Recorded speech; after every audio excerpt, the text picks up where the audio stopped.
CNN and Time. A major malfunction. To help you, Doc? I do. These are the movers and shakers. I have OJ in the car. I could not keep silent. Tonight, digital desperado, credit card numbers, cash. For this man, it was all just a keystroke away. I tend to march to my own beat as far as morality goes and what I think is right and wrong. Before most of us had even heard of the internet or hacker attacks, he was an online bandit. I tapped the network connection and watched all the passwords flying by the people using the system, literally thousands of connections at one time. She's so prized in everybody she ministered to. Fire just completely roars through The skies over Baghdad. CNN and Time with Jeff Greenfield and Bernard Shaw. Good evening and welcome to CNN and Time. From the brash 15-year-old who logs on looking to make a name for himself to the grizzled veteran manipulating the web to prove he still has what it takes, hackers are often seen as nothing more than mischievous rogues.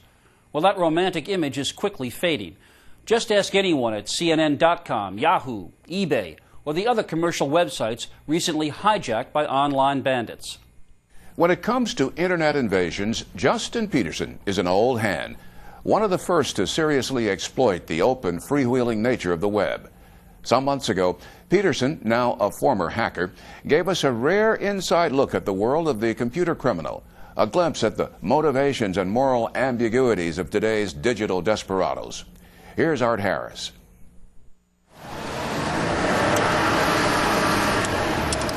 Just days out of jail, Justin Peterson is back driving a Porsche. He has a passion for Porsches and was part of a group that used to win them by rigging radio contests. I tend to march to my own beat as far as morality goes and what I think is right and wrong. I don't like to answer to anybody. His other passion is chasing the Hollywood life up and down Sunset Strip. How are you? Good. Look who's here! Our celebrity. I've had friends that are celebrities. I've run nightclubs. I've dated beautiful women. It's been a lot of fun. Peterson financed his fun at the touch of a computer keyboard as a high-tech thief. I just love technology. If you don't have that burning in you to know how things work, then I can't explain it to you. It's like a drug addiction for somebody who's not drug addicted. Peterson stole credit card numbers, even broke into a financial institution, all by computer. Hacking supported my lifestyle. A lifestyle interrupted by more than 3 years in prison, one of the longest sentences ever served by a hacker. David Schindler was the federal prosecutor. Justin Peterson was one of the more complicated and unique hackers that I'd ever come upon. In part, a very bright guy, clearly had skill sets that a lot of folks don't have, and also wasn't your typical sort of nerdy kid hanging out up in the attic. Peterson says his passion to master the toys of technology began as a boy growing up in Nebraska. Probably when I was 8 or 9 years old, I started playing with a telephone. At the age of, I believe it was either 11 or 12, I essentially tapped my first telephone. I was at a friend's house, and I took a transistor radio speaker, and I took the two wires and connected across the telephone line. And my friend's mother was speaking on the phone, and of course I could hear what they were saying. And then by the time I was 13 or 14, I was, climbing telephone poles in my neighborhood and attaching my telephone set to the lines to see which ones did what. In 1980, at the age of 20, Peterson says he got his first computer and dialed in to go online. I was trolling around on the information superhighway back when it was a dirt road. At the time, most people did not know the internet even existed. I didn't leave the house for weeks. And there were a few networks that we could get on and communicate with other people like myself. When he moved to Los Angeles, Peterson became a party boy by night, a hacker by day. I had access to a lot of databases for a while there, and I was selling the information to a private investigator. I could go back to the DMV, get your address, go back on a telephone company computer, get your phone number, go to TRW, get your credit report. So with just a name, you can get somebody wired. By the late 1980s, Peterson joined a small gang of hackers that included Ron Austin.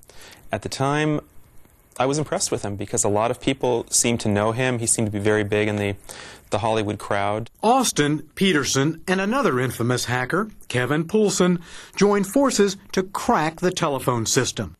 Poulsen gave Peterson access to phone company manuals. I lived in the apartment overlooking this parking lot. From the balcony of his old apartment, Peterson could see the rear entrance to this telephone company building. Just one of the phone facilities, Peterson says, he and Poulsen broke into together. We were, picking the locks and making Pac Bell ID cards, and we've been in literally dozens of central offices. And we'd go in the middle of the night when there was nobody in there, and study all the equipment, play with the terminals, try to understand how everything's laid out. Once inside the phone system, they learned how to control telephone company computers through the phone company's own lines. That opened the door to a whole new world. All your life as a hacker, you're on the outside trying to figure out what's on the inside. And now you're on the inside looking at everything, and you can feel and touch it. It was very exciting. Armed with the power to control phone company computers, they learned how to cheat on radio station call-in contests. The radio station contest, frankly, was quite ingenious. Poulsen and Peterson and Austin figured out a way, frankly, to seize control of the telephone lines leading to not just any radio station, but frankly anybody. It's almost like the holy grail of hacking, particularly from the freak hacking standpoint, to have control over phone lines like that, to be able to monitor phone lines. It's a tremendous power. You win big from 102.7. When radio stations had the 10th caller wins a Porsche, 10th caller wins $10,000 contest, they could seize control of the radio station telephone lines, allow 9 calls to go through, at that point filter out all other calls and make themselves the 10th caller. The conspiracy won 2 Porsches and about $50,000 in cash and several trips to Hawaii. Crimes like this, Schindler says, convinced authorities to beef up their efforts to fight a new breed, computer criminals. We recognized years ago that if we didn't start gearing up, getting law enforcement agents, FBI agents, Secret Service agents, who could both talk the talk, understand how to investigate and move forward, we would have a problem. By 1990, the authorities were closing in on Peterson. When police arrested him there, they found his computer. On it were credit card numbers he'd stolen right out of the credit card company's own database. I have a terrible memory, so I had to have everything that I ever did on file, recorded on paper or on hard drive. So when I was arrested, they had everything. Everything I'd ever done was an open book. Schindler and the FBI brought Peterson back to Los Angeles, where he was offered a deal: become an informant, work for the FBI, and do less time in jail.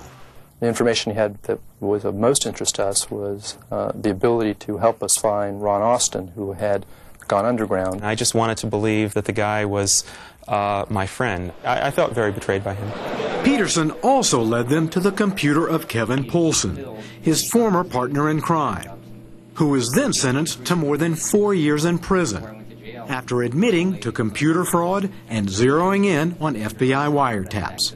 No honor amongst thieves. Certainly the credo applies with hackers. Out on bail and working for the FBI, Peterson continued his life in the fast lane.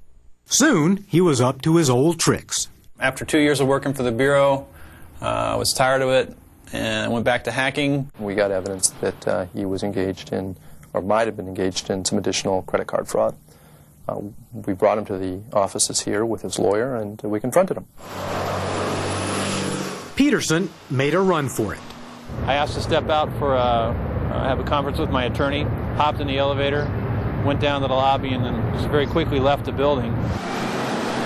And as I was getting on a bus here real quickly to get away as quickly as I could, I looked out the back window and I saw the U.S. Marshals standing out in front of the building looking around for me. Peterson went on the lam. I became a fugitive, and I said, well, I just need a lot of money. I need to get out of the country. In 1994, Peterson used everything he'd learned to try his boldest crime yet: an online heist. Once again, Peterson says, he broke into a telephone company building and hooked up his computer to the phone lines of a commercial lending company. I tapped the network connection and watched all the passwords flying by the people using the system, literally thousands of connections at one time. Logged all those into my computer, went back and reviewed them all, and got the codes that the bank uses to transfer money. So what'd you do? Issued a transfer for $150,000 to an account I had control over. To avoid detection, Peterson and an associate created a diversion. He needed in part to make sure that there weren't operators on scene at Heller watching as this wire was going through. My associate decided to phone in a bomb threat on that, and we had planned to move a lot more money after that. Like how much? 7 digits. Or as they like to say in the 90s, 2 commas. The money transfer was stopped when the financial institutions involved became suspicious. But who was behind it remained a mystery until Peterson was arrested nearly a year after running from the courthouse. And they went through my computer and saw what I had been doing. In 1995, Peterson was sentenced to more than 3 years in jail. The judge said Peterson had done more damage with a computer than many criminals accomplish with a crowbar. Released in April 1997, he violated the terms of his release and became a fugitive hunted by federal marshals. Soon, Peterson was caught again, served more time, and was finally released last year. You're proud of what you did? No, I'm not proud of what I did. No. I'm proud of, accomplishing something and pushing the limits of technology and pushing going beyond what I was allowed to do. This time around, Peterson says he's playing by the rules, earning money the legal way, as an internet consultant for X-rated websites. Trying to put something a little more classy together than your typical internet smut, but I'm in the process of putting together a adult entertainment network, talking about adult video on demand. Where customers will have to use credit cards. Why should people trust you? Well, I would think that if something hinky were to happen, that I would certainly be questioned very quickly. This is a mainstream operation. There's no room for that kind of nonsense. Protecting the internet from hackers is the source of much hand-wringing among politicians and security experts right now, and for good reason. Cyber attacks are one of the fastest-growing crimes in the nation, and law enforcement officials say technological advances make it nearly impossible to keep track of the problem. When we come back, tracing a digital trail, the hunt for some of the web's most wanted.